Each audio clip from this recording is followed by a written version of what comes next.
Kembali lagi di Cerita Cinta Channel. Jangan lupa like, comment, and subscribe ya. Terima kasih. Bapak, siang itu Ella dikejutkan dengan kedatangan Darto di Mansion Steve. Sudah beberapa bulan berlalu sejak ia tahu kenyataan bahwa bapaknya lah yang mengkhianati ibunya, membuat Ella melepas kontak dengan sang bapak. Dan kini tiba-tiba bapaknya datang bersama dengan ibu tirinya, Ratih. "Ella, bagaimana kabar kamu, Nak?" tanya Pak Darto. Aku baik-baik saja. Kenapa Bapak kesini?" tanya Ella dengan menahan nafasnya.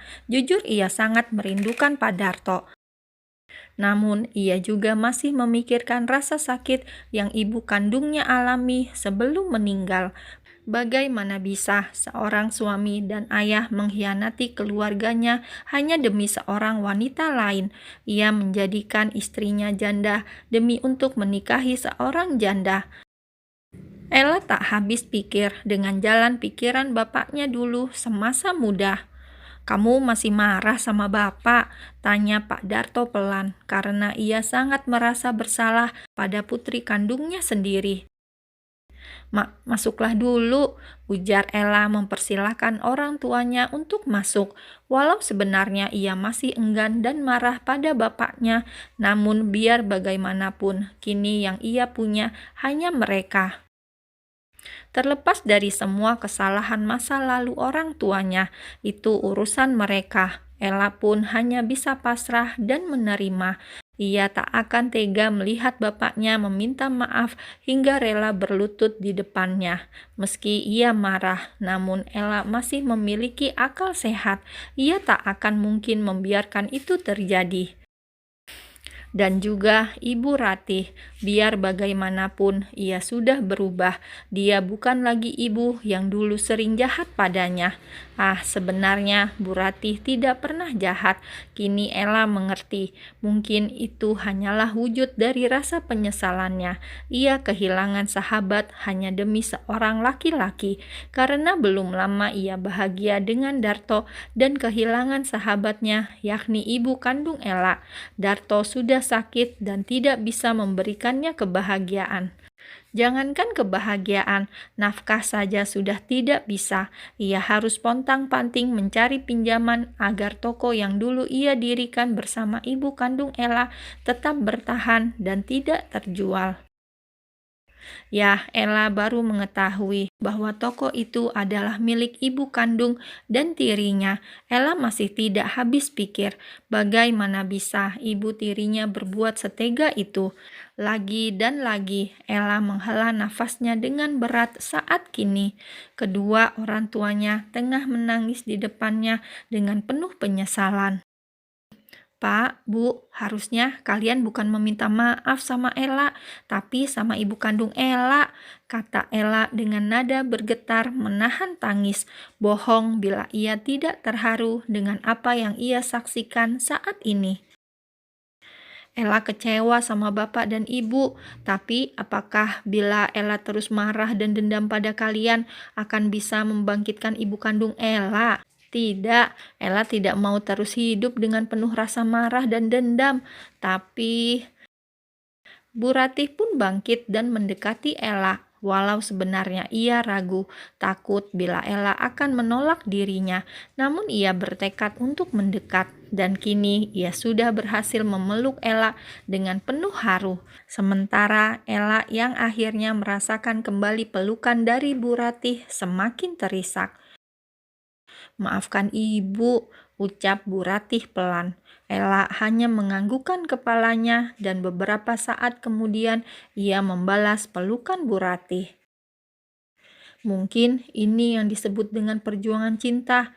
Jodoh memang tak bisa dipaksakan dan kita tidak akan pernah tahu akan apa yang terjadi di depan.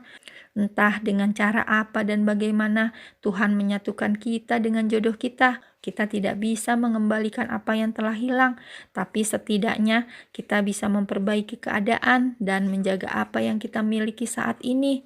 Aku berharap ibu di sana sudah tenang dan ikhlas. Sudah berapa banyak kau mengusik hidupku? Berapa banyak peringatan yang sudah kuberikan padamu? Cih, laki-laki tua sepertimu sama sekali tidak pantas dikasih hati, ucap Steve menatap tajam pada Hendra yang kini tengah berdiri dengan kaki dan tangan yang diikat rantai. Bocah sepertimu tahu apa, hah? Bukan takut melihat Steve, Hendra malah semakin menantang tanpa rasa takut. Ibarat bara api, harusnya Hendra berusaha memadamkannya. Namun yang ia lakukan kini malah menyiramnya dengan bahan bakar, sehingga membuat amarah Steve kian memuncak. Hah, sepertinya kau tidak pernah jera dengan hukuman yang selama ini kuberikan.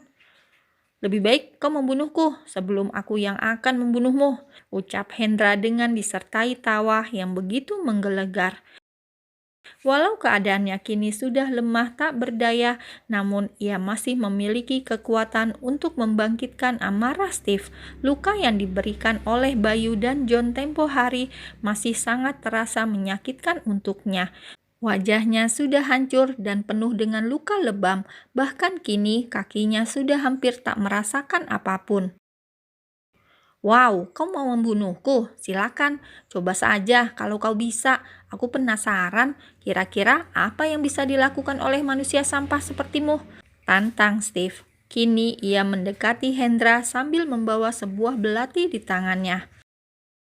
Haha, kau takut dengan ancamanku? Kata Hendra kembali tertawa. Kenapa kau sangat ingin menghancurkanku?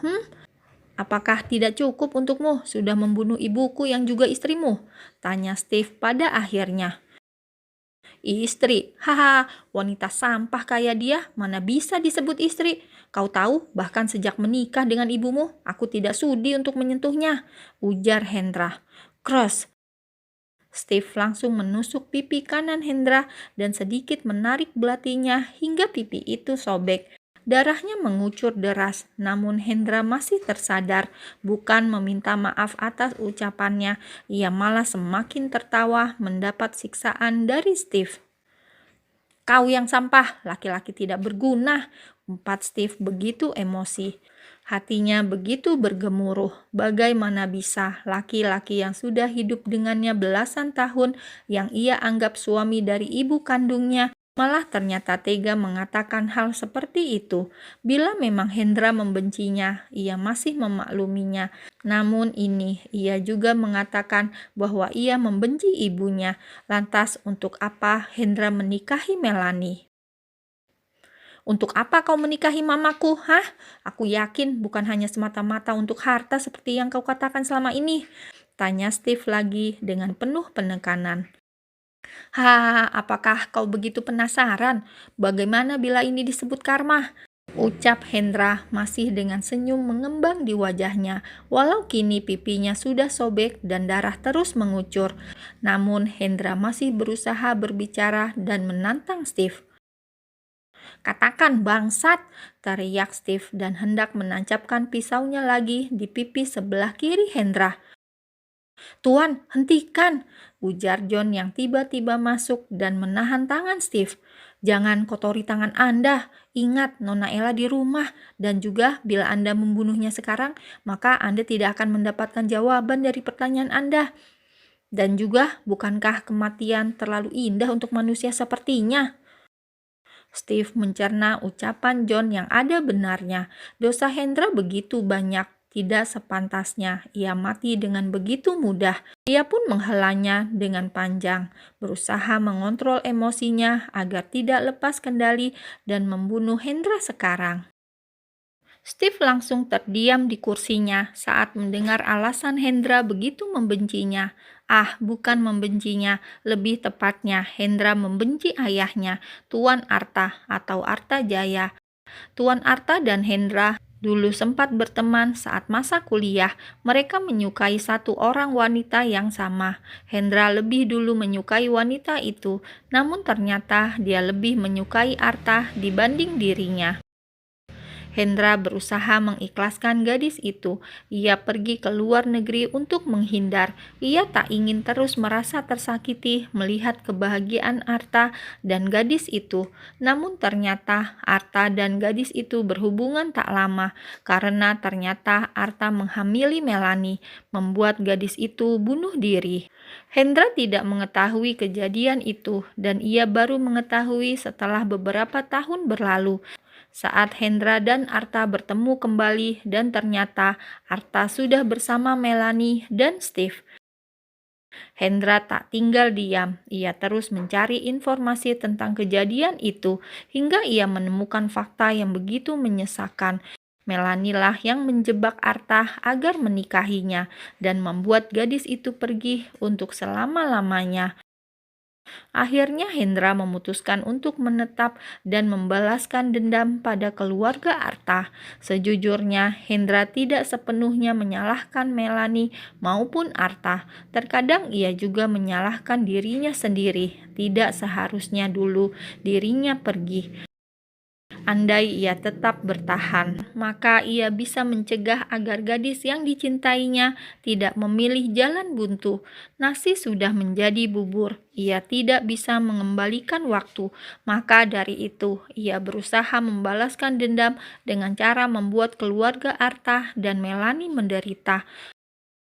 Dan teruntuk Jasmine, ia memanglah bukan anak Hendra. Jasmine adalah anak yang ia ambil dari jalanan, bila biasanya ia hanya memungut anak laki-laki. Namun entah mengapa, dulu saat dirinya melihat Jasmine, ia begitu terpesona dan hatinya terenyuh saat melihat bayi mungil yang tergeletak di pinggiran jurang. Saat itu Steve tidak berada di Indonesia karena sejak Hendra dan Melanie menikah, Steve memutuskan untuk tinggal di luar negeri dan ia baru kembali saat SMP. Maka dari itu, dulu ia tidak tahu bahwa Jasmine bukanlah anak kandung mamanya. "Kau benar-benar manusia iblis," desis Steve dengan tangan yang terkepal erat. "Maka dari itu, bunuhlah iblis ini agar aku tidak membunuhmu. Hahaha." Hendra masih bisa tertawa, walau matanya sudah memerah menahan tangis. Steve bisa melihat itu. "Apakah kau sebegitunya ingin mati? Atau kau begitu tidak sabar untuk bertemu orang tuaku? Atau gadis yang kau sebut tadi?" cibir Steve dan bersiap dengan belatinya. Aku sudah tidak sudi bertemu pengkhianat seperti mereka. Tentu saja agar aku bisa bertemu wanitaku, karena tidak seharusnya dulu aku meninggalkannya. Andai aku tidak pergi, maka papamu tidak akan pernah menyakitinya. Kau sama bajingannya dengan Arta, bajingan!" teriak Hendra di sisa tenaganya. "Mengapa kau salahkan papaku? Salahkan dirimu sendiri," ucap Steve seraya menekan ujung belatinya tepat di dada Hendra. "Dan juga, kalaupun kau tidak pergi waktu itu, apakah kau yakin perempuan itu mau denganmu? Dia begitu cinta mati pada papaku. Maka dari itu, dia rela mati daripada move on dan mencari pengganti," ucap Steve mencibir, membuat Hendra tidak terima dan terus berusaha memberontak melepaskan ikatannya.